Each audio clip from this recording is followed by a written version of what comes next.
Hi, welcome to Pastor Talk. I'm Pastor Steve.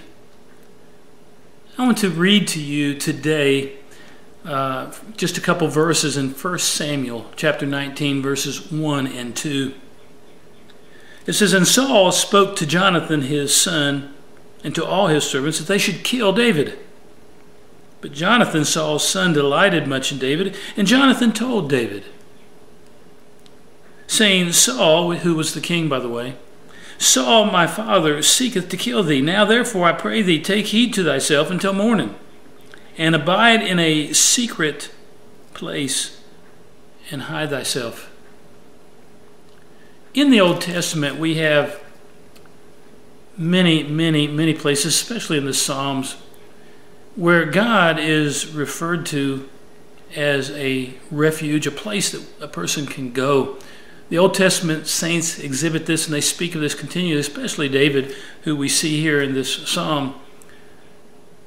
But they would go to their place of refuge. It was their faith that they had in God that would keep them. It was their faith in God, in the faith of His Word, and believing that He was a refuge, that He was their help, and their circumstances are overwhelming. They'd go to Him. They would cry out to Him. God was their refuge. In this text today, David's being treated very unfairly. He's done nothing but good. He's led King Saul's armies into victories. He's been good. He's done nothing wrong. He's respected and honored and done his best to serve King Saul the best he could, and has been very victorious for Israel. And yet King Saul now, because he's become jealous of David, wants to kill him. Oh, beloved, did you know that life isn't very fair, and a lot of times it's just not fair at all. Circumstances can overwhelm us. Things can go against us. Not that we deserved it, not that even if we didn't make wrong choices, bad things can happen to us. We need a place to go. In the Old Testament, we see where the old saints, when they were mistreated and things went wrong. We have David here. We have Joseph who stood up for God and did the right thing and ended up in prison because he kept his hope and his trust in God.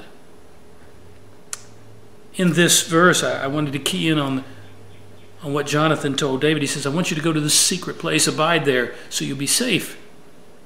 One of the more popular Psalms, Psalm 91, verse 1, uses this terminology, secret place.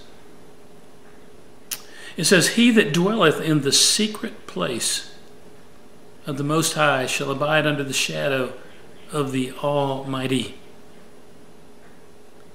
He that dwelleth in the secret place. Beloved, back in the Old Testament, they just had God and more in general than we have today. Today, God has given us Jesus Christ that we might run to Him for hope, that we might believe in Him, that we might trust Him, that we might believe the words that's given to us in the New Covenant, in the New Testament. Jesus Christ is our secret place as Christians. Are you walking with Jesus? Do you have a relationship with Jesus? Are you filled with the Spirit of God to where He totally and is everything to you? He's your secret place. You need a place to go when times are tough. Maybe you're being treated unfairly. Maybe your circumstances you didn't deserve. Do you have a secret place? As the psalmist and as the Old Testament saints had, they went to their secret place. They went to God. There's a story which is the book of Ruth, actually.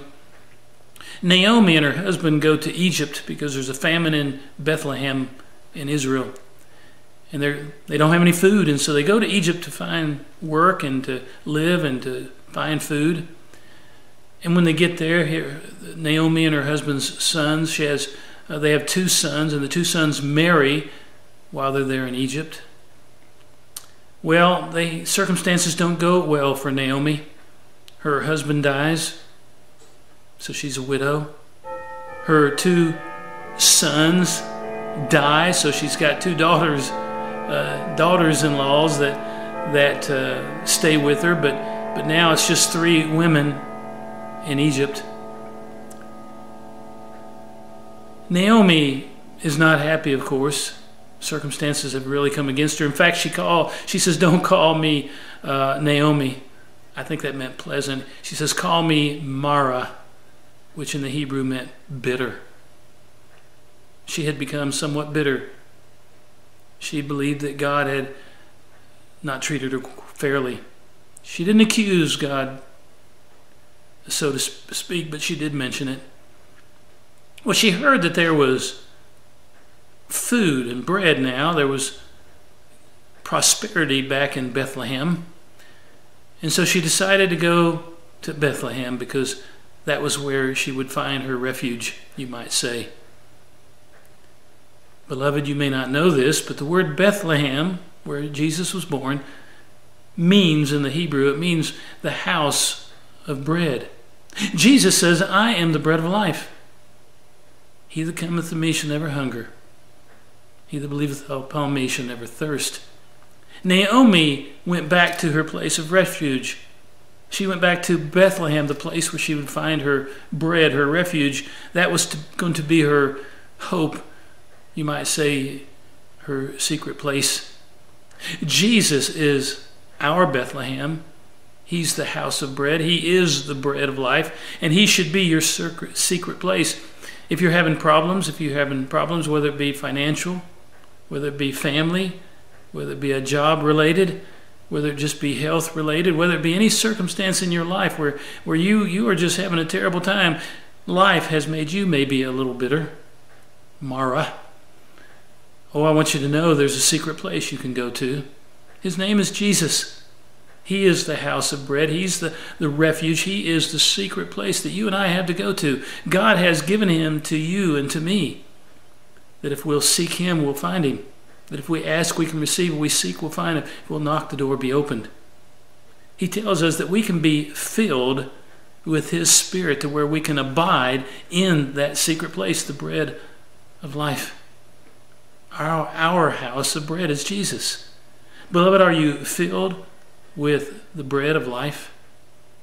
Have you been baptized in the Holy Spirit? I did a video on this, by the way, being filled or baptized with the Holy Spirit. We need more of God. We need to be filled with the Spirit. Not only saved and just know we're saved, we need to be filled with his Spirit to where he is truly our bread, where he is truly our refuge, where you know that you're abiding in the secret place where he's your hope, he's your peace, he's your strength, he's your place you'll go in times of trouble. Well, beloved, I hope this has been encouraging to you. I hope you're in the secret place. If you're not, just turn to him. Call upon him. Get in his word and seek him with all your heart. Oh, beloved, joy comes when you abide in the secret place. Well, this is Pastor Talk for you. This is Pastor Steve, and God bless you.